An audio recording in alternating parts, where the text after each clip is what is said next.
और मुझे रिलीफ चाहिए उससे, हाँ, तो पहले कौन सी मेडिसिन पे जाना पड़ेगा मुझे?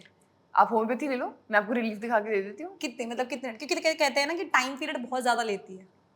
मैं आपको बताती हूँ, आपका गला खराब हो रहा है, आप हाँ। आज बैक्सिन की थ्रोटेड ले लो, ठीक है। अभी ले लो 2 गोली, इमीडिएटली ठीक हो जाएगा। मेरे पास पेशेंट है, तो उसमें ये भी बताया जाता था कि अगर किसी ने एक्सरसाइज कर ली हाँ। Without stretching and cooling down, और वो भी शाम को, तो ये एग्रेवेटिंग फैक्टर्स थे आपके हार्ट अटैक आने के। आप एजुकेशन सही चीज़ में समझिए कि पीरियड्स के बारे में जानना ज़रूरी क्यों है, पीरियड्स क्यों आते हैं। दूसरा, सेक्सुअली ट्रांसमिटेड डिजीजेस कैसे होती हैं। एंड प्रॉब्लम सिर्फ ये नहीं है, प्रॉब्लम ये है हम सही टाइम पे बच्चे नहीं कर रहे, which is a problem, because जितने आप बड़े होते जाएंगे उतने रिस्क ऑफ प्रेगनेंसी बढ़ते जाते हैं।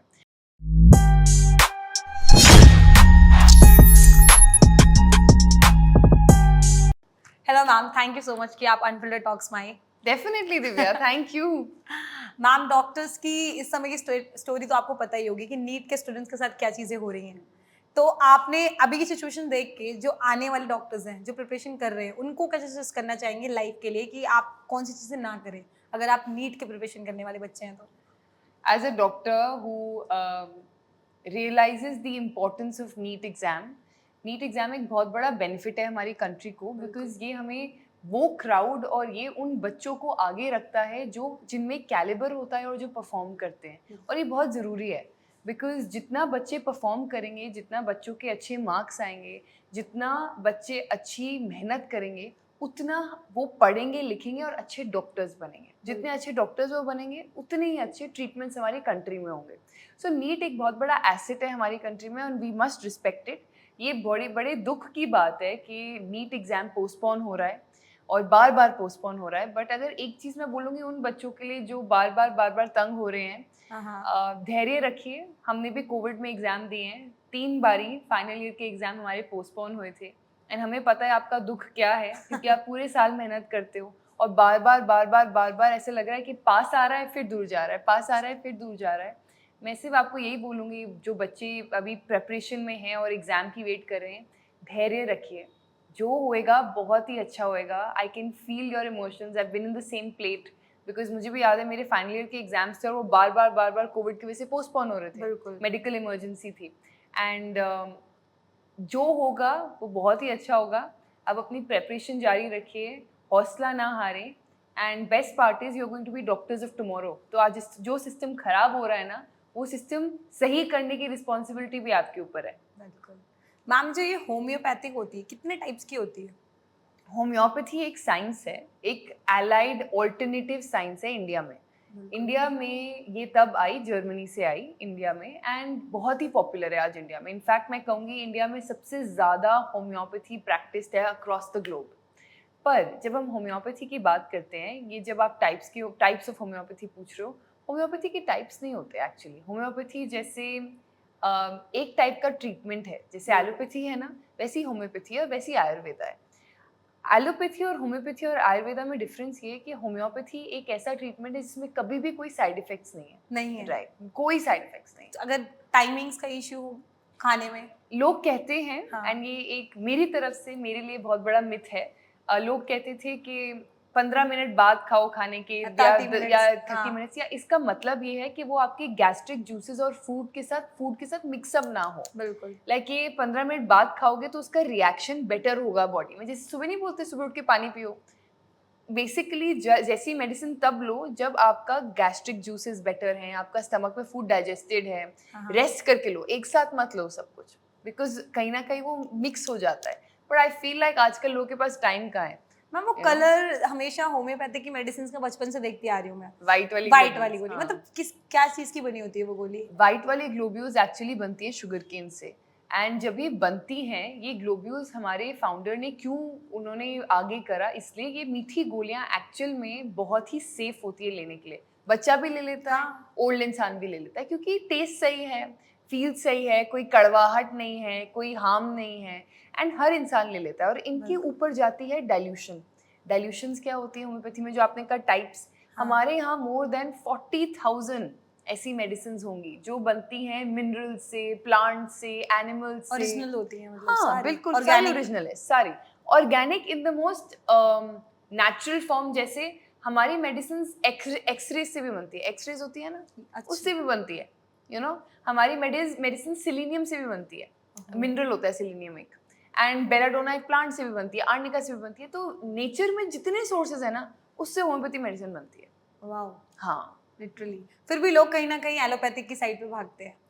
पता है एक आर्टिकल आया था जिसने काफ़ी लोगों की आंखें खोली। उसने ये बताया कि 72% of people in urban cities are now opting for homeopathy. बिल्कुल। लोगों को पता है, जो अर्बन सिटीज में रह रहे हैं, दिल्ली, बम्बई, आपका बैंगलोर, उन सबको पता है दैट हम होम्योपैथी की तरफ पहले जाएंगे, फिर हम जाएंगे एलोपैथी की तरफ। एलोपैथिक की तरफ, बिल्कुल। ये फैक्ट है। मैम लेकिन अगर एक सिचुएशन हो, सपोज करो कि मेरे पेट में बहुत गंदा दर्द हो रहा है हाँ और मुझे रिलीफ चाहिए उससे, हाँ, तो पहले कौन सी मेडिसिन पे जाना पड़ेगा मुझे? आप होम्योपैथी ले लो, मैं आपको रिलीफ दिखा के दे देती हूँ। कितने, मतलब कितने, क्योंकि कहते हैं ना कि टाइम पीरियड बहुत ज्यादा लेती है। मैं आपको बताती हूँ, आपका गला खराब हो रहा है, आप आज बैक्सिन की थ्रोटेड ले लो, ठीक है। अभी ले लो 2 गोली, इमीडिएटली ठीक हो जाएगा। मेरे पास पेशेंट है, वो कहते हैं मैम मेरे को ये बैक्सिन का थ्रोटेड दे दो। मैंने कहा क्यों चाहिए तुम्हें ये थ्रोटेड? कहते हैं मैं ना जब भी खट्टा खाता हूँ ना, तो मेरा गला खराब होता है ना, मैं रख लेता हूँ, मैं ये लेता हूँ, मेरा गला ठीक हो जाता है। ओहो। 10 मिनट में गला ठीक हो जाता है। तो हाँ बताइए। क्या होम्योपैथिक बड़े बड़े इलाज, मतलब लाइक कहते हैं ना बीमारियों का भी इलाज कर सकती है, लाइक अ कैंसर? कैंसर में होम्योपैथी का कहते हैं एक कॉम्प्लीमेंट्री ट्रीटमेंट होता है। कैंसर का एलोपैथी में इलाज होता है कीमोथेरेपी, रेडिएशन, जो वो अपने हिसाब से सही करते हैं कैंसर सेल्स को मारने के लिए। होम्योपैथी में इसका एक कॉन्स्टिट्यूशनल ट्रीटमेंट भी होता है, इसका कॉम्प्लीमेंट्री ट्रीटमेंट भी होता है विद एंथ्रोपोसोफी एंड होम्योपैथी मिक्स। ऐसे अनेक डॉक्टर्स हैं जो कैंसर पर भी होम्योपैथी मेडिसिन आज दे रहे हैं विद एलोपैथी। तो ऐसा नहीं है कि वो नहीं प्रैक्टिस कर। कितना डिफरेंस होता है मैम ये एलोपैथिक में और होम्योपैथिक के ट्रीटमेंट्स में और मेडिसिन में?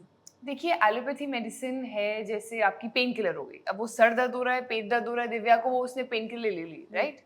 होम्योपैथी में क्या होता है, हमारी इतनी मेडिसिन हैं दैट आपकी वेराइटी बहुत है।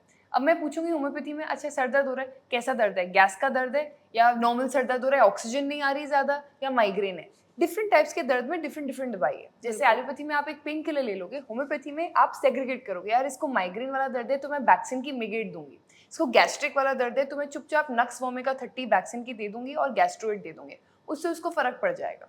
अगर उसको इन दोनों के अलावा सिर्फ ऑक्सीजन का है तो मैं दूंगी नहीं ना मेडिसिन, मैं से बोलूंगी कि लंबी लंबी ऑक्सीजनेशन के लिए सांस लो, बेटर फील होएगा। Yes ma'am. मैम डिप्रेशन और ओवर थिंकिंग इस टाइम की सबसे बड़ी प्रॉब्लम है। इवन हम भी होते हैं, हम भी समटाइम्स ऐसा होता है कि कितना सोचते हैं कई चीज़ों को लेके, पूरे दिन दिमाग में चीज़ें चल रही होती है, भाई ये चीज़ ऐसे नहीं हुई, वैसे होनी चाहिए थी। तो इन केसेस में हम खुद को कैसे ठीक कर सकते हैं? क्योंकि डिप्रेशन, लोगों को पता नहीं है डिप्रेशन है क्या, बट वो एक वर्ड दे देते हैं कि I am depressed, I am over thinking तो समझ में आती है किसी चीज़ के बारे में पूरे दिन सोचना। तो इन चीज़ों से कैसे बचाव कर सकते हैं अपनी लाइफ को? दिव्या, हमारी जनरेशन, जो लोग एटलीस्ट आज 19 साल से लेके, या मैं तो कहूँगी 16 साल से लेके 30 साल तक जो जनरेशन है ना, ये जनरेशन बहुत स्ट्रेस्ड है। मेरे पास जितने बच्चे आते हैं ना इस टाइम एंड एज में, वो सिर्फ स्ट्रेस की कंडीशन लेके आते हैं। मुझे स्ट्रेस हो रहा है, मुझे एंजाइटी हो रही है, मुझे पैनिक अटैक हो रहा है, मुझे डिप्रेशन हो रहा है। yes, और ये फैक्ट है दिव्या, हमारे कंट्री में और हमारे पूरे यूथ में ये प्रॉब्लम है। हो रही है हमारे, जी बिल्कुल, हमारे यूथ में एंजाइटी और डिप्रेशन की प्रॉब्लम सबसे ज़्यादा है।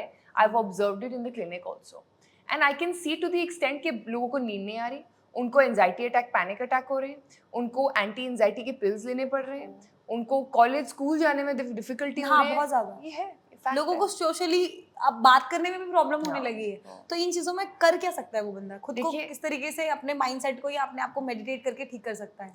स्ट्रेस होना सबके लिए नॉर्मल है, एंड सबके लिए स्ट्रेस अलग अलग प्रकार से आ सकता है, फिजिकल एंड मेंटली। स्ट्रेस के साथ कैसे डील किया जाए वो बहुत इंपॉर्टेंट है। हम ये भूल जाते हैं कि स्ट्रेस का कारण फिजिकल और मेंटल दोनों हो सकते हैं। फिजिकल स्ट्रेस होता है, मैंने आज बहुत लेबरस एक्सरसाइज कर ली, बाइसेप्स कर ली, अब मैं थक गया, वो फिजिकल स्ट्रेस होता है। मेंटल स्ट्रेस होता है, काम का स्ट्रेस हो जाएगा, not being good enough at college, school, work हो जाएगा, बहुत सारी ऐसी चीज़ें होती हैं। एंड जब आप बात करेंगे ना स्ट्रेस की, होम्योपैथी में एक बहुत अच्छी रेमेडी आती है जिसको स्ट्रेस होता है और एंजाइटी होती है। हमारे यहाँ आती है एक 5 फ्लावर रेमेडी, डॉक्टर बख्शीज 5 फ्लावर रेमेडी आती है, वो बहुत ही अच्छी है दिव्या। उसमें सिर्फ 5 फूल डले हैं। और वो क्यों बेटर है, मैं ये बोलती हूँ कि बेटर क्यों एलोपैथी से, या मैं ये बोलती हूँ एलोपैथी से अंतर कैसे है, डिफरेंस क्यों है। एलोपैथी मैंने देखा है जो पेशेंट खाएगा वो जिंदगी भर खाता है, फिर हाँ। एंटी डिप्रेसेंट, एंटी एंजाइटी, वो डिपेंडेंट हो जाता है। बिल्कुल। इसमें होम्योपैथी में डिपेंडेंट नहीं होता, उसको जब नीड हो वो तभी खाए। हाँ, इसके साइड इफेक्ट्स नहीं है, सबसे बड़ी प्रॉब्लम। एग्जैक्टली, कोई साइड इफेक्ट्स नहीं है, डिपेंडेंसी नहीं है और रिजल्ट भी देता है। हम हाइट को लेके बहुत सारे कहते हैं, एडवर्टाइजमेंट भी आते हैं कि जो हाइट बढ़ सकती है, आपके फेस पे ग्लो आ सकता है, ये कलर चेंजिंग हो सकती है, ये चीजें फैक्ट हैं, हो सकती हैं क्या होम्योपैथिक से? होम्योपैथी से हाइट बढ़ना एक रियलिटी भी है और मिथ भी, क्योंकि कई बिल्कुल। लोगों में देखिए हाइट डिटरमिन सिर्फ होम्योपैथी से नहीं होती, हाइट डिटरमिन होती है अपनी डाइट से, अपनी एक्सरसाइज से, अपने लाइफस्टाइल से, अपने जेनेटिक्स से। उसके बाद होम्योपैथी कहीं ना कहीं एक बहुत ही छोटा, कहते हैं ना, नमक है जो ऊपर से डाल दो कि हाइट बढ़ जाएगी मेरे बच्चे बिल्कुल की। बिल्कुल। बट आई फील है कि चारों पांचों फैक्टर्स उतने ही इंपॉर्टेंट है। हाँ। अगर आपको अपने बच्चे की हाइट बढ़ानी है और आपको बहुत उसके लिए एफर्ट करना है, आप बच्चों को एक्सरसाइज करवाइए, वो भी ऐसी एक्सरसाइजेस जो लंबा या खींचे बच्चे को ऊपर की बिल्कुल। तरफ। हम लटकते थे, याद है? अब हाँ। कितने बच्चे दिखते हैं पार्क में? नहीं दिखते दिखते ना, हैं, है ना? फोन्स का टाइम आ चुका है, सोशल मीडिया का टाइम आ चुका है, तो एवरीवन इज बिजी। याद है वो पूरी एक्सरसाइज करते थे लटकते हुए आगे, हाँ। बास्केटबॉल कितना खेलते थे हम लोग। बचपन का क्रेज ये लगता मैम, एक टाइम निकालते थे, घर वाले बुलाते थे कि घर आ जाओ, घर but आ जाओ। हम नहीं जाते थे। हम कितना एक्सरसाइज करते थे, इवन टू मूव फिजिकली हमारे, और वो चीजें मैटर करती हैं। आप जितना एक्सरसाइज करोगे उतना आपकी हाइट में डिफरेंस आता है। बिल्कुल। नंबर 1, नंबर 2, वैक्सीन की आती है एक हाइटेड। देखिए मैंने कई लोगों में देखा है वो काम करती है, कई लोगों में नहीं काम करती है। यू नो क्यों? बिकॉज कई लोग में जेनेटिक फैक्टर भी बहुत बड़ा है। अगर मुझे पता है कि मेरे पेरेंट्स की हाइट 5'5" और 5'4" है, तो मैं 6 फीट का बच्चा तो नहीं एक्सपेक्ट कर सकती ना। नहीं नहीं नहीं ना, और मैं अगेंस्ट तो नहीं जाऊंगी नेचर के कि मुझे करना ही करना है। नहीं तो क्या फायदा है? बिल्कुल मैम। मैम हार्ट की प्रॉब्लम हम्म। आजकल बहुत बेसिक है, जैसे मैंने आपसे बात की थी, एंजाइटी, डिप्रेशन कहीं ना कहीं यहीं से जनरेट होती है, लोगों को पता नहीं चलता। तो वो कौन से टर्म्स होते हैं जब लोगों को रियलाइज हो जाना चाहिए कि भाई बॉडी में हार्ट से रिलेटेड प्रॉब्लम हो रही है? क्योंकि हार्ट अटैक आना इस टाइम पे बहुत ही कॉमन चीज़ है, घर में लोगों को पता भी नहीं होता और सडनली किसी को हार्ट अटैक आ जाता है। ये बहुत ही ज़्यादा दुखद प्रॉब्लम है। हार्ट अटैक बढ़ क्यों रहे हैं? बिकॉज हमारा लाइफस्टाइल स्ट्रेस और लाइफस्टाइल चॉइसेस बिगड़ रहे हैं। बिल्कुल। हमें रात को लेट खाने की आदत हो गई है, हमें रात को 9-10 बजे की खाने की आदत हो गई है, हम रात को एक्सरसाइज करते हैं जो काफ़ी डॉक्टर्स ने बोला है कि गलत है। हम ये सारी गलत हरकतें करते हैं, हम ठंडा पानी पीते हैं रात को। बिल्कुल। ये सारे फैक्टर्स हैं। हम एक्सरसाइज से पहले वार्म अप नहीं करेंगे, हम सीधा जिम जाएंगे और उस ट्रेडमिल पे जाएंगे और अपना हेडफोन लगाएंगे और शुरू हो जाएंगे। बिल्कुल। आप अपना हार्ट रेट कितना बढ़ा देते हो 1 मिनट में? आपको लग रहा है आप कार्डियो कर रहे हो, आप वेट लूज कर रहे हो, आपकी स्ट्रेचिंग कहाँ है? आपका कूल डाउन कहाँ है? कौन करता है कूल डाउन एक्सरसाइज के बाद आजकल? कितने लोग करते हैं? नहीं करता नहीं कोई। करते ना, भाग जाते हैं जल्दी जल्दी, जिम जाना है, जिम करके हाँ। ऑफिस चलो। Cool down is so important, आपकी बॉडी का हार्ट रेट नहीं चलाती है। ऊपर से स्ट्रेचिंग इज सो इम्पोर्टेंट, आपकी बॉडी को। आपको पता है हमने जब पढ़ा था ना मेडिकल स्कूल में, एक लाइन थी, हार्ट रेट एक रीजन, इटियोलॉजी के क्यों हार्ट अटैक हुआ किसी को, तो उसमें ये भी बताया जाता था कि अगर किसी ने एक्सरसाइज कर ली without stretching and cooling down, और वो भी शाम को, तो ये एग्रेवेटिंग फैक्टर्स थे आपके हार्ट अटैक आने के। साथ ही में बताया जाता था कि बाहर के देशों में जहाँ स्नो होती है, लोग क्या करते थे, बाहर गए सीधा अपने हीटेड उसमें बाहर गए, और बाहर ठंड होती है, स्नो होती है, हाँ। शवलिंग करनी शुरू कर दी। ओहो। वो बहुत गलत है। हमारे इटियोलॉजी में रिटन होता था दैट हार्ट अटैक का एक रीजन है शवलिंग इन स्नो। तो हमने पूछा क्यों होता है ऐसा? Change in temperature number 1 straight away, and हमने स्ट्रेट अवे उठा के स्ट्रेनस एक्सरसाइज करनी शुरू कर दी, शवलिंग स्नो 1-1, 2-2 किलो। राइट? हम क्या कर रहे हैं? हम बॉडी को शॉक दे रहे हैं ना। हाँ। हमें लग रहा है हम we are wrestlers, we are WWE wrestlers, हमें तो लगता है हम स्ट्रांग हैं। हम स्ट्रांग नहीं है, हम अपनी बॉडी को वो करा रहे हैं जो उसकी आदत नहीं है। बिल्कुल। और कूल डाउन और स्ट्रेचिंग इसलिए इतनी इंपॉर्टेंट है। एंड रात को एक्सरसाइज नहीं करनी, रात को लेट खाना नहीं खाना, रात को लिमिटेड खाना खाना है, ज्यादा हैवी रिच कार्ब्स नहीं खाने। इसीलिए जितने भी सेलिब्रिटीज हैं इन सब चीजों को फॉलो करते हैं अपनी लाइफ में।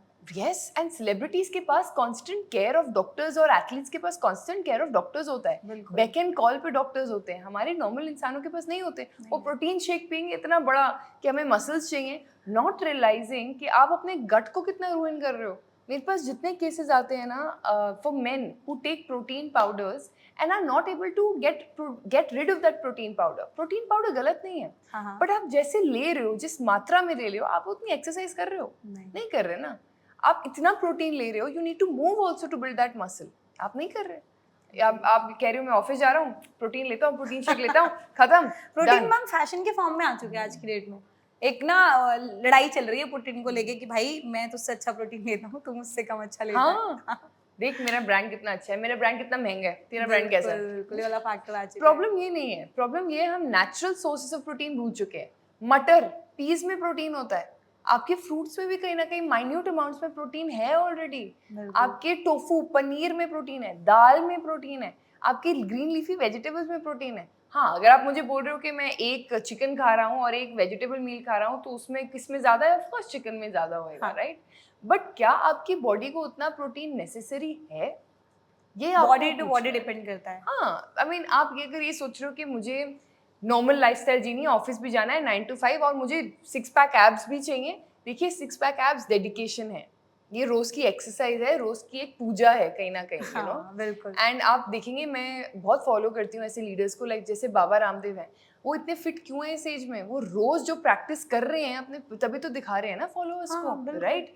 एंड वो जो कर रहे हैं पूरी लाइफस्टाइल उसके ऊपर निर्भर है ना। अब मैं हूँ, मैं उनको आज फॉलो कर रही हूँ, कल मैं किसी और को फॉलो कर रही हूँ, मैं 9 to 5 काम पे भी जा रही हूँ, मैं स्ट्रेस भी मैनेज नहीं कर रही, क्या फायदा है, नहीं, है ना।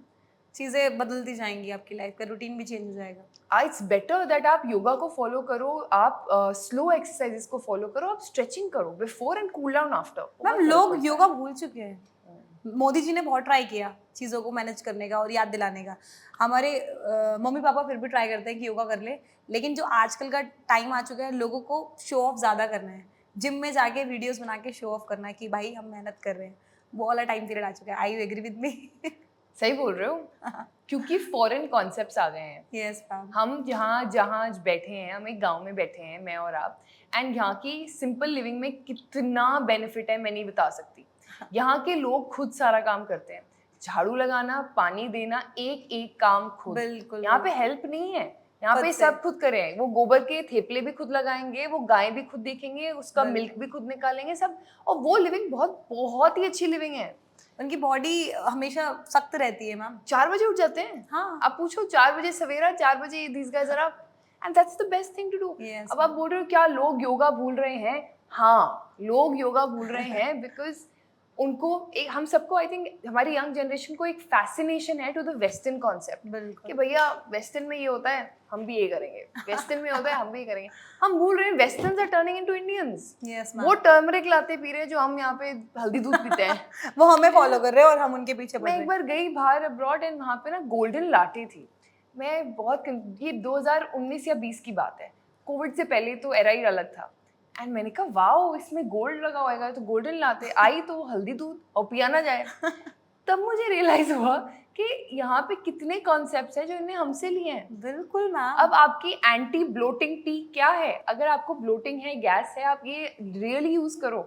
आप सौंफ, धनिया के दाने हाँ। और जीरा, इनको थोड़ा थोड़ा थोड़ा थोड़ा बहुत कम मात्रा में बॉईल कर दो सुबह और इसको P low, right. Gastric bloating इससे बहुत कम होगी, और वैक्सीन की गैस्ट्रोइड भी ले लो क्योंकि उससे आपको होम्योपैथी मेडिसिन भी मिल जाएगी। उससे आपकी गैस्ट्रिक, ब्लोटिंग, एसिडिटी कितनी कम होगी, कितनी कम। बट नहीं, यू नो, वही अगर हम बाहर जाएंगे हमें एंटी ब्लोटिंग टी के फॉर्म में वो मिलेगा, प्लास्टिक से लैदर्ड, हम वो लेंगे। मैम इस चीज़ में लेकिन एक चीज़ नोटिस की, जितनी भी कंट्रीज हैं वो कहीं ना कहीं फॉलो अप कर रही हैं बाहर की कंट्रीज को, लेकिन चाइना डिफरेंट है, अभी भी डिफरेंट है। वो अपना कल्चर प्रेजेंट करती है, उनकी खुद की मेडिसिन को लेके चीज़ें अलग होती हैं, रूटीन अलग होता है, खाना पीना सब कुछ अलग है।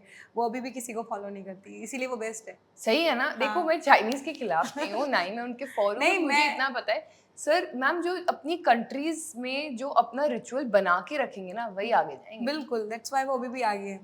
मैम आजकल के जितने भी बच्चे हैं, जनरेशन है, पहले का टाइम था कि 21 या 22 के बाद रिलेशनशिप स्टार्ट होता था लोगों का, जब कहीं ना कहीं कॉलेज में जाते थे, या आज के टाइम में देखा जाता है 8th या 9th में बच्चों के रिलेशनशिप स्टार्ट हो जाते हैं। तो मेजर प्रॉब्लम्स कहाँ पे आती हैं? आपके पास आते होंगे ऐसे स्टूडेंट्स जो अपनी प्रॉब्लम्स लेके आते होंगे, कहीं ना कहीं परेशान होते होंगे चीज़ों से, या सेक्स रिलेटेड प्रॉब्लम्स लेके आते हैं, क्योंकि उन्हें नॉलेज नहीं होती बट वो चीज़ें कर लेते हैं। तो उन सब चीज़ों पे आपका क्या ओपिनियन है? देखिए टाइम बहुत बदल गया है। हमें फ़ोन दिया जाता था 10th स्टैंडर्ड में, अब फ़ोन आता है 4th या 5th स्टैंडर्ड में, जब बच्चा शायद 2nd स्टैंडर्ड में। तो एरा बदल गया है। एंड आप जहाँ बात कर रहे हैं, बच्चे जल्दी जल्दी रिलेशनशिप्स में आ रहे हैं 8th 9th स्टैंडर्ड में या 7th स्टैंडर्ड में। एंड आप जहाँ तक देखेंगे, अगर आप सेक्सुअल इंटरकोर्स की बात कर रहे हैं, कि हाँ पहले से अब लोगों में जल्दी जल्दी कपल्स, इनफैक्ट हाँ। बच्चे, मैं बोलूँगी teenagers are being more physically intimate. And उसमें अच्छी बात क्या है, बुरी बात क्या है, जो मेरे पास पेशेंट आते हैं, बुरी बात ये है दैट जल्दी जल्दी इस जल्दी एज में सेक्सुअली इंटीमेट होना कहीं ना कहीं is harmful for long term because of one factor. Number one, you are exposing yourself to sexually transmitted diseases. बच्चों को समझ नहीं होती, right? Today one partner, tomorrow the next. Protection की समझ नहीं होती, गर्ल्स को, फीमेल्स को पीरियड्स की समझ नहीं होती. हाँ। ये बहुत यंग टाइम होता है जहाँ हमें समझ नहीं होती और हम ऐसे अनेक चॉइसेस बना लेते हैं जो गलत होते हैं. तो बिल्कुल। इस टाइम पे आई फील लाइक पेरेंट्स को अपने बच्चों को एजुकेट करना ज़रूरी है. ये बताना ज़रूरी है कि महीना या पीरियड्स आते हैं तो क्यों आते हैं, या अगर आपको सेक्सुअली इंटीमेसी के बारे में बात करनी है तो प्रोटेक्शन क्यों ज़रूरी है. देखिए, आप अपने बच्चों को एजुकेट कर सकते हैं, उनको मार डांट के रोक नहीं सकते, क्योंकि आपके बच्चों की अब अलग ज़िंदगी है. तो आप क्या कर सकते हैं एज पेरेंट्स, आप उनको सही नॉलेज दीजिए, सही एजुकेशन दीजिए, उनके दोस्त बनिए. जब बच्चे 8वीं 9वीं 10वीं में आते हैं, उनके पेरेंट्स नहीं दोस्त बनना ज़रूरी होता है. बिल्कुल। हाँ. मैम, अभी आपने एक स्टेटमेंट पास किया कि बच्चे अलग अलग पार्टनर्स के साथ कभी मतलब डिफरेंट डिफरेंट पार्टनर्स के साथ चीज़ें कर लेते हैं, तो उनके साइड इफेक्ट्स क्या होते हैं मैम? क्योंकि आज के टाइम में तो ये है कि आज तू कल कोई और, फिर परसों कोई और, क्योंकि चीज़ें इतनी ज़्यादा फैशनेटिंग हो चुकी हैं कि इट्स लाइक अ फैशन ना, ट्रेंड बन चुका है. तो ये कहाँ पे प्रॉब्लम क्रिएट कर सकता है किसी की लाइफ में? देखिए, सबसे बड़ा प्रॉब्लम तो यही होएगा, फिजिकली सेक्सुअली ट्रांसमिटेड डिजीजेस बढ़ जाएंगे एंड प्रेगनेंसी चांसेस बढ़ जाएंगे. At a young age of 16, 17, 18, people are falling pregnant. That's a lot of physical stress for females, right? And इसमें दूसरी चीज़, कार्मिकली मैंने देखा है क्या गलत होती है as a spiritual being. As anybody who follow spirituality should know कि जितने आपके सेक्सुअल पार्टनर्स बदलते हैं, उतना कार्मिक लोड भी आपके ऊपर आता है. एंड आप एज फीमेल्स, हम दूसरे की एनर्जी भी लेते हैं. So it's not right to have multiple partners karmically also, and कहीं ना कहीं आपकी हेल्थ के लिए भी. बिकॉज जितना स्ट्रेस और एंजाइटी में मैंने लड़कियों को देखा है ना, बिकॉज प्रेगनेंसी तो नहीं हो गई, या अब पीरियड्स तो नहीं मिस हो जाएंगे, या अब मैं घर पे क्या बोलूँगी, मैं क्लिनिक में क्या बोलूँगी, मुझे किसी का नाम देना पड़ेगा, मैं किसका नाम दूंगी, मैं कैसे इसके लिए अफोर्ड करूँगी. उन सारे स्ट्रेसेस से बचने का एक ही तरीका है, पहले अपने आप को एजुकेट करिए कि आप किस चीज़ में जा रहे हैं. आप एजुकेशन सही चीज़ में समझिए कि पीरियड्स के बारे में जानना ज़रूरी क्यों है, पीरियड्स क्यों आते हैं. दूसरा, सेक्सुअली ट्रांसमिटेड डिजीजेस कैसे होती हैं, ये जानना बहुत ज़रूरी है. That happens because of unprotected sex. That means condoms, female condoms, male condoms are very necessary कहीं ना कहीं. Yes ma'am. एंड फीमेल्स को मुझे कहीं ना कहीं लगता है स्टैंड लेना ज़रूरी है, बिकॉज कहीं ना कहीं वो प्रेशर में आ जाते हैं. एंड स्टैंड लेना क्यों ज़रूरी है, बिकॉज जितना आप स्टैंड लोगे अपने लिए, उतना ही आपको रियलाइज होगा दैट शायद I am much better of not doing this because I don't feel comfortable. अपनी बाउंड्रीज एज फीमेल्स, अपनी बाउंड्रीज सेट करना बहुत ज़रूरी है कि this is okay for me, this is not okay for me. और ये बोलना दूसरे को कि नहीं चलेगा, ये नहीं चलेगा. बिल्कुल. You are not, sexual intercourse is an action of 2 people, not 1. So imagine you both need to have consent and you both need to be people okay with what you're doing. Yes ma'am. Ma'am, pregnancy आज के time में ये भी बहुत बड़ी problem है कि जिनको प्रेगनेंसी नहीं चाहिए होती है उनकी लाइफ में आ जाती है, और आफ्टर मैरिज जिन लोगों को चाहिए होती है आज की नहीं होती. ये बहुत बड़ी प्रॉब्लम हो चुकी है. हॉस्पिटल्स में चाहिए तो गायनोलॉजिस्ट के पास लाइनें लगी होती है, लंबी लंबी बैठे होते हैं लोग कि वेटिंग में कि भाई दिखाएंगे और पूछेंगे कि भाई मैं प्रेग्नेंट क्यों नहीं हो रही. ये प्रॉब्लम कहाँ से क्रिएट हो रही है? क्या हमारी रूटीन की वजह से क्रिएट हो रही है, या जो कम टाइम पीरियड में चीज़ें कर ली उसकी वजह से हो रही हैं? देखिए, कहीं ना कहीं मैं बोलूँगी आजकल की जनरेशन में हम बच्चे भी नहीं कर रहे. हम बच्चे तब करते हैं जब हम 29-30 साल के हो जाते हैं, टाइम ज़्यादा हो जाता है. सो 29-30 में आपका already first phase is over of your entire reproductive cycle. So जैसे जैसे आप ओल्डर होते जाते हो ना, आपके जो एग की क्वालिटी होती है वो वीक होती जाती है फीमेल्स में, और वही एग्स फर्टिलाइज होके एक ओवम बनाते हैं जिससे बच्चा होता है, राइट? वो बच्चे में डेवलप होता है further and on. And problem सिर्फ ये नहीं है, प्रॉब्लम ये है हम सही टाइम पे बच्चे नहीं कर रहे, which is a problem, because जितने आप बड़े होते जाएंगे उतने रिस्क ऑफ प्रेगनेंसी बढ़ते जाते हैं. 30-35 में 40 में डिफ़िकल्टी होती है प्रेगनेंसी में। आज सब बोल लेते हैं कि हम प्रेगनेंसी लेट करेंगे, 35-40 में करेंगे, उसकी रिस्क्स भी उतने हैं कहीं ना कहीं। आपकी हेल्थ पर है, बच्चे की हेल्थ पर है, आपकी प्रेगनेंसी की जर्नी स्मूथ है नहीं है, आपका पोस्टपार्टम पीरियड स्मूथ है नहीं है। तो मैं सिंसियरली रिक्वेस्ट करूंगी as women to make choices that are good for your body. I know we are all career driven women, हम सबको अपना करियर बहुत इंपॉर्टेंट है, तभी शायद आजकल एग फ्रीजिंग ऐसे फिनोमेनाज आ गए हैं जहाँ पे लोगों को प्रॉब्लम नहीं होगी फ्यूचर में, that they can freeze their eggs and use them when they want. Science और टेक्नोलॉजी में प्रॉब्लम नहीं है, बट बिकॉज आपकी बॉडी जब 30-35 साल की हो जाती है उसके लिए कंसीव करना डिफिकल्ट होता है, ये फैक्ट है। एंड जो यंग बच्चे होते हैं जो जल्दी कंसीव कर लेते हैं वो अबॉर्शन करा लेते हैं, क्योंकि उनको लगता है कैसे झेलेंगे, क्या करेंगे। और वो कहीं ना कहीं पर्सनल चॉइस है हर इंसान की, उसमें कुछ गलत नहीं है। अगर you don't want a child, it's a choice of the female bye the end of it, क्योंकि वो बच्चा बेयर कर रही है, बिल्कुल हम नहीं कर रहे, वो फीमेल के ऊपर है। बट मैंने देखा, I will be honest with you Divya, मैंने जो देखा है अबॉर्शन करने के बाद, और कई गायनेकोलॉजिस्ट ने भी ये ऑब्जर्व किया हुआ है, अबॉर्शन करने के बाद आपके जो बच्चा होने के चांसेस होते हैं वो थोड़े से डिफिकल्ट हो जाते हैं। कई विमेन में ऐसा होता है, हार्मोन्स की प्रॉब्लम्स की वजह से। एक तो आपकी बॉडी एक एंटी नेचुरल वे में जाती है, सो कहीं ना कहीं वो फैक्ट है। जैसे अबॉर्शन कराना एक नेचुरल वे तो नहीं है ना, लाइक आपको अननेचुरल वे से अबॉर्शन कराना पड़ता है, डायलिटेशन इन क्यूरेटेज बोलते हैं उसको। बिल्कुल। सो आपको पूरा डीएनसी कराना पड़ता है, पूरा प्रोसीजर होता है। एंड वो कहीं ना कहीं एक फिजिकल शॉक भी दे देता है ना बॉडी को रिकवर करने के लिए। बट अगर आप या कोई भी और अबॉर्शन कराना चाह रहा है, ये एक फीमेल की चॉइस है और कम्प्लीटली उसके ऊपर है। नेक्स्ट प्रेगनेंसी के लिए अपनी बॉडी को प्रिपेयर करें, उसको हेल्दी बनाएं, एक्सरसाइज करें, अच्छा खाना खाएं, वो ज़्यादा इम्पोर्टेंट है। मैम पीरियड्स के टाइम पे ऐसी कौन सी गलतियां जो लड़कियों को नहीं करनी चाहिए? क्योंकि क्या होता है ना, हम कई मिस्टेक्स कर देते हैं जिसकी वजह से कभी ओवरफ्लो हो जाता है, कभी हम डॉक्टर के पास जाते हैं, अल्ट्रासाउंड होता है, उसमें बताते हैं कि ब्लड के क्लॉट्स बन गए।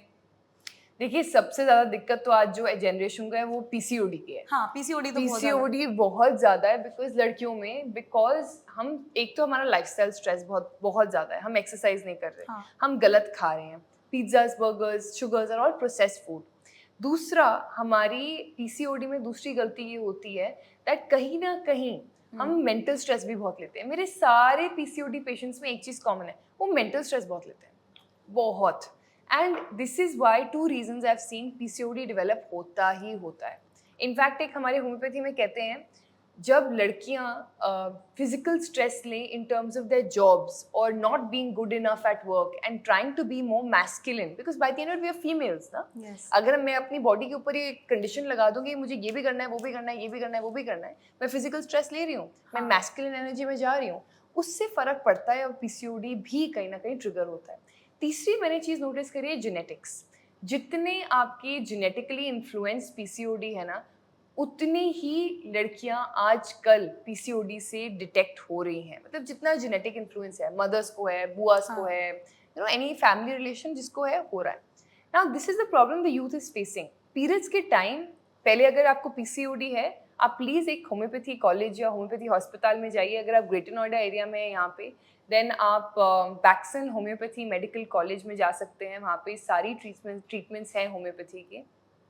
एंड अगर आपको यहाँ पे कहीं पे भी दिखाना है, बैक्सन क्लिनिक्स पैन इंडिया है। अगर आपको नहीं दिखाना और आपको होम्योपैथी शुरू करनी है, एक ड्रॉप्स आते हैं ओवासिस्ट ड्रॉप्स बैक्सन के, they have proven to be very good, they have some good results in homeopathy for PCOD, तो वो भी चीज़ें कर सकते हो। एंड अदरवाइज आप डेफिनेटली हमें कॉन्टैक्ट कर सकते हो पीसीओडी के लिए, क्योंकि पीसीओडी एक जर्नी है, ये 6 महीने 3 महीने लगते हैं, एक जर्नी। स्टेजेस कितने होते हैं पीसीओडी के? पीसीओडी का पहला स्टेज होता है जब आपको कहीं ना कहीं फॉलिकुलर चेंज दिखेगा इन योर ओवरी, राइट, सबसे पहला स्टेज। उसके बाद जाके आपको फॉलिकुलर चेंज, वो भी डिटेक्शन होती है जब आप अल्ट्रासाउंड कराते हो। फॉलिकुलर स्टेज के बाद आप नोट करोगे जो नेक्स्ट स्टेज इज जहाँ पे आपको डेवलपमेंट मिलेगी सिस की। पहले सेल्यूलर लेवल पे होगा, फिर सिस फॉर्मेशन हो जाएगा अगर कंट्रोल नहीं होगा।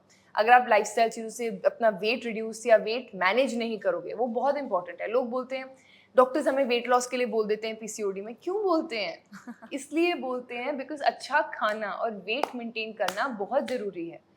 किसी भी वुमन के लिए weight management and lifestyle management is very very very necessary. And as a doctor मैं खुद बोलूँगी, I have my own family members, सबसे पहले उनको PCOD हुआ, I put them on exercise, ऐसे एक्सरसाइज करो, डाइट ठीक करो, फिर मेडिसिन पे आना, बिल्कुल और फर्क पड़ता है। दैट इज वाई हर डॉक्टर कहता है कि प्लीज आप पहले डाइट और एक्सरसाइज पे ध्यान दीजिए, you know, that's our intention.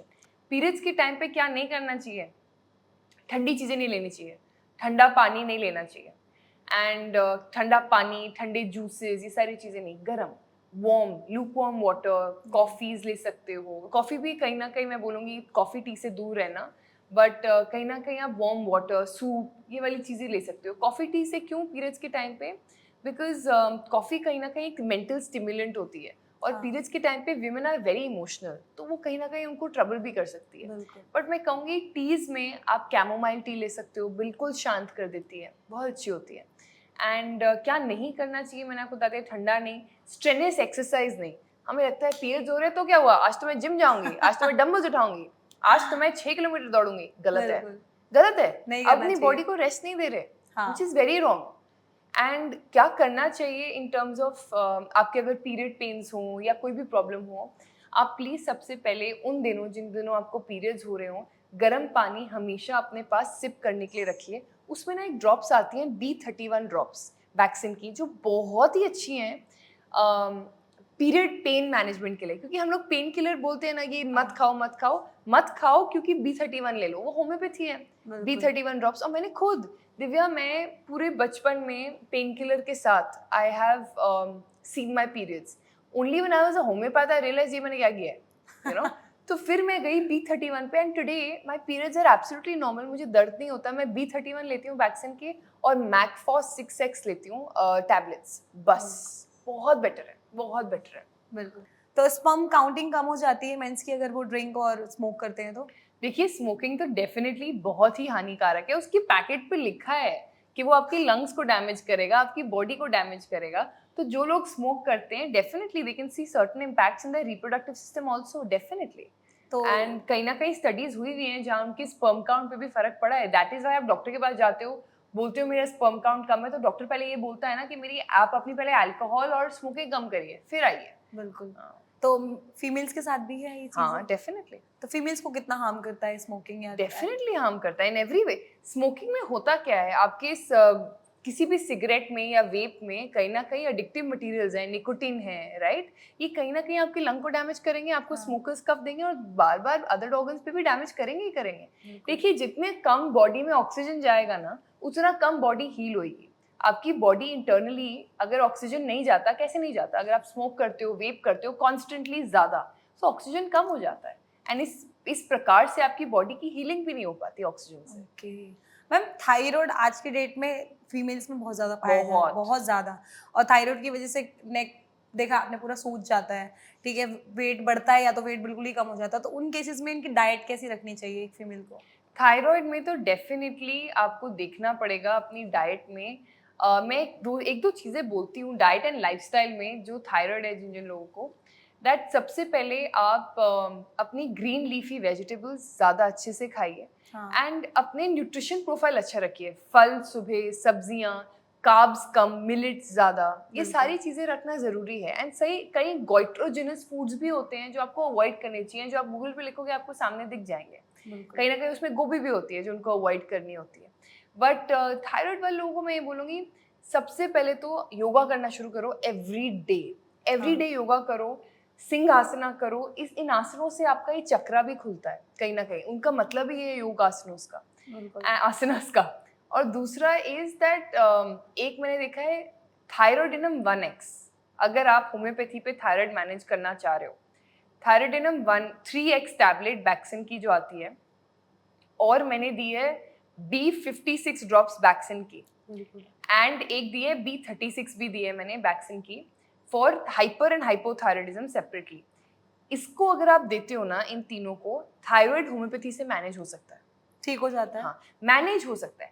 Thyroid एक लाइफस्टाइल कंडीशन है, Yes, उसमें ma'am. आपका डाइट, लाइफस्टाइल, स्ट्रेसर्स, इन Sugar- सबको ठीक करो पहले। Ma'am thyroid is like sugar ना, क्योंकि शुगर भी कभी जाता नहीं Lifestyle और- disorder. हाँ, और ये थायराइड भी कभी नहीं जाता। तो दोनों की कंडीशन सेम होती है पता है ये क्यों नहीं जाता दिव्या? हाँ। आप ही बोलोगे होम्योपैथी खा रही हूँ, जाओ ना, करो ना, इसको निकालो ना, मैं ये तो कर रही हूँ। ये क्यों नहीं जाता? हम सब में जेनेटिक लीनिएज है, मेरे घर में कुछ बीमारियां हैं जिनसे मैं भाग नहीं सकती, मेरे जीन्स में है। आप सबके जीन्स में कहीं ना कहीं कोडिंग है, आपके पेरेंट्स इम्पैक्टेड हैं, चाहे वो 70 साल की उम्र में हो या 60 साल की उम्र में या 20 साल की उम्र में, एंड उससे आपकी हेल्थ बनती है। बिल्कुल। तो जितना ज़्यादा स्ट्रेस लोगे उतना ज़्यादा ये सारी चीज़ें एक्टिवेट होंगी, चाहे वो डायबिटीज़ हो या थायराइड हो। मैनेज डेफिनेटली हो सकती है विद होम्योपैथी। डायबिटीज़ में मैं देती हूँ डायबेट ड्रॉप्स बैक्सिन के, वाइथीनिया टैबलेट, वाइथीनिया कोएगुलेंस करके आती है बैक्सिन की, वो देती हूँ, और देती हूँ साइजीजियम जम्बोलाइनम 3x टैबलेट, बहुत अच्छा काम करती है, मेंटेन कर देती है। मेरे आज ऐसे पेशेंट हैं जो डायबिटीज़ के एलोपैथी नहीं ले रहे हैं, होम्योपैथी पर ठीक है और मैनेज कर रहे हैं, होम्योपैथी ऑन एंड ऑफ ले रहे हैं। मैम आपके पास कभी ऐसा केस आया है जिसमें पेशेंट आपको बताया है कि मुझे बॉडी में यहाँ पेन है, वहाँ पेन है, ठीक है, बहुत सारी पेन है, लेकिन एग्जैक्टली आपको प्रॉब्लम पता नहीं चल रही है उसकी बॉडी में क्या प्रॉब्लम है? हाँ, फिर क्या करते हैं आप लोग? जब मुझे कुछ नहीं समझ, एक कई ऐसे पेशेंट आते हैं, हाँ। कई ऐसे पेशेंट आते हैं जिनको कोई बीमारी नहीं होती बिल्कुल। और उनको कोई प्रॉब्लम नहीं होती, पर उनको हम बोलते हैं हाइपोकॉन्ड्रियाक पेशेंट्स, जो छोटी छोटी बात पे डर जाते हैं। डॉक्टर साहब यहाँ कुछ हो जाएगा, मुझे पता है यहाँ मुझे बहुत दर्द है, कुछ ना कुछ है। ये हाइपोकॉन्ड्रियाक पेशेंट्स होते हैं कहीं ना कहीं। Yes, उनको ma'am. बोल दो ना यहाँ पे दाना है, कैंसर है, यू नो। आज अगर मैं बोल दूं किसी पेशेंट को आपको ना इन्फ्लेमेशन है, मेरे को स्टमक कैंसर है, यू नो। तो पेशेंट जो ऐसे होते हैं कहीं ना कहीं, आई फील है कई कई प्रकार के लोग होते हैं, बिल्कुल। वो जल्दी डर जाते हैं। तो उन पेशेंट्स में पहले मैं मेंटल्स की दवाई देती हूँ, जिसमें मैं देती हूँ 5 फ्लावर रेमेडी, होम्योपैथी में आती है एक फ्लावर रेमेडी डॉक्टर बख्शीश की, ताकि वो पहले शांत हो, उनका जो मेंटल स्ट्रेस है वो खत्म हो। जैसे ही मेंटल स्ट्रेस खत्म होता है फिर रियल सिम्टम्स सामने आते हैं कि बचा क्या अब, यू नो, आते हैं। ये ऐसे भी पेशेंट है जिनको ज्यादा सैनिटाइजर लगाने से ना स्किन बैरियर खत्म हो जाता है, स्किन फट जाती है, कट्स आ जाते हैं, तो उनको सैनिटाइजर इंड्यूस्ड डर्मेटाइटिस शुरू हो गया। तो वो मेरे पास आए कि स्किन कैंसर तो नहीं है। मैंने कहा हे भगवान, डर्मेटाइटिस और स्किन कैंसर में कितना फर्क है। नहीं नहीं नहीं डॉक्टर, यू मस्ट सी, मुझे लगता है कोई प्रॉब्लम है, बट ये वो नहीं देखेंगे कि वो रोज सैनिटाइजर यूज कर रहे हैं, ओवर यूज कर रहे हैं। सो दैट्स मैम बहुत टफ होता होगा ना ऐसे पेशेंट्स को देखना जिनको कोई प्रॉब्लम भी नहीं है, बट वो बार बार ही आपको बोल रहे हैं कि मैम यहाँ पे प्रॉब्लम है, वहाँ पे प्रॉब्लम है। मैं आपको सच्ची बताऊंगी, एक सेवा है मेरे पास 2 फोन है। एक फोन है जो सिर्फ मेरे काम और मेरी सेवा और मेरे पेशेंट्स और मेरे लाइफ के लिए, लाइफ मतलब वर्क लाइफ के लिए है, जिसमें पूरे दिन रात मेरे पेशेंट ही हैं। उनको अलाउड है कि वो कितने बजे भी मुझे डिस्टर्ब कर ले। जिसकी वजह से हाँ, घर वाले थोड़े चीची करते हैं, क्या है तुम्हारा लाइफस्टाइल, तुम कल मैं 9 बजे 10 बजे आई वापस, ऐसे कहाँ से आ रहे हो? अच्छा क्लिनिक से नीचे से ही तो आ रही हूँ मैं, कौन सा बाहर से आ रही हूँ। सो कहीं ना कहीं एक सेवा है। Yes ma'am. एंड सेवा है, शिद्दत है, और जिसको मौका मिलता है वही कर सकता है। Yes ma'am. मैम प्रेगनेंसी के टाइम पे जब एक लेडी जब जाती है उसके अंदर कौन सा ऑपरेशन थिएटर नहीं, लेबर वार्ड में, लेबर वार्ड में जब जाती है वो, तो लेबर वार्ड में जब जाने के बाद जब डॉक्टर उनको चिल्लाती है, चाहे कोई सा भी डॉक्टर हो, क्योंकि गुस्सा आता है, क्योंकि वो चीजें सुनती नहीं है, वो कहते पुश करो, तो वो वाला स्टेज कैसा लगता है जब आप बता रहे हो पेशेंट को? भाई पेशेंट की भी गलती नहीं है, पेशेंट बहुत पेन में है, लेकिन डॉक्टर बहुत डांटती है, कई बार हाथ भी चला देती है। तो ये हाँ चलाते हैं, हाँ चलाते हैं ना, बहुत बार हाथ चलाते हैं, मैंने सुना भी है कि थप्पड़ मार देती है, ऐसे नहीं करेगी ऐसे करेगी। तो वो वाला सीन है क्या, आपको क्या समझ में आता है? क्योंकि आप खुद भी एक डॉक्टर है, आपने चीजें ज्यादा डिटेल में देखी होंगी। देखिए, प्रेगनेंसी पेन बहुत बड़ा पेन होता है। आपकी पूरी की पूरी जो मसल होती है वो फटती है। क्यों फटती है? क्योंकि उसमें से बच्चा आता है। जब वो मसल फटती है, ब्लीडिंग होती है, पेन होता है, हमें एक खरोच लग जाती है, हम बैंडेड लगा लगा के मम्मी का हाल बुरा कर देते हैं। मैं बर्तन नहीं कर सकती, मैं कुछ नहीं कर सकती, मुझे कट हो गया, मुझे कट हो गया, मुझे कट हो गया। आप सोचो प्रेगनेंसी में एक लेडी को कितना दर्द होता होगा कि उसका मसल फट रहा है, वो भी एक बच्चे को डिलीवर करने के लिए। कहते हैं ना, हड्डियों 200 हड्डियों टूटने का दर्द उस टाइम होता है, वो होता है। Intensity of pain is way too high, you can not imagine. वो एक नॉर्मल लेवल पे नहीं होता। जब इंसान को दर्द होता है, क्या वो नॉर्मली सोच सकता है? नहीं सोच सकता। क्या वो नॉर्मली ये भी सोच सकता है कि मैं क्या करूं आगे, क्या नहीं करूं? नहीं। तो उस टाइम वो जो आप थप्पड़ की बात कर रहे थे ना, वो डॉक्टर्स क्यों लगा लेते हैं कभी कभी। मैंने जो कई डिस्पेंसरीज में देखा है, जब औरतें इतना चीखती हैं, इतना चिल्लाती हैं, इतना हाउल करती हैं, उनकी एनर्जी खत्म हो जाती है, वो पुश ही नहीं कर पाती। एनर्जी होती नहीं है बॉडी में।